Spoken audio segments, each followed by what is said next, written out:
একসময় মহিলারা এমন ভাবে জামা কাপড় পরবে যদিও তাদের শরীরে কাপড় থাকবে কিন্তু দেখতে মনে হবে উলঙ্গ। জামা কাপড় এমন টাইট হবে মনে হবে যেন শরীরের উপর রং করা হয়েছে, কোনো কিছু সে পরিধান করেনি। অবস্থা এমনই হবে এক সময়, আর এটাই মানব জাতির কাছে সুন্দর মনে হবে। কিন্তু পক্ষান্তরে প্রসঙ্গত এটা শয়তানের ফাঁদ।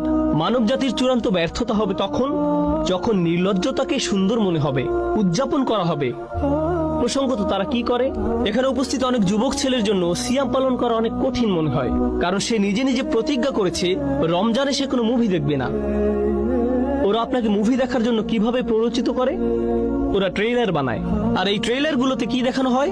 হয়তো এটি কোনো অ্যাকশন মুভি ট্রেইলার, বিস্ফোরণ হচ্ছে, একটি গাড়ি আরেকটি ধাওয়া করছে, ফাইট হচ্ছে, ঠিক মাঝখানে কোথাও তারা উলঙ্গ একটি দৃশ্য যোগ করে দিবে কয়েক সেকেন্ডের জন্য।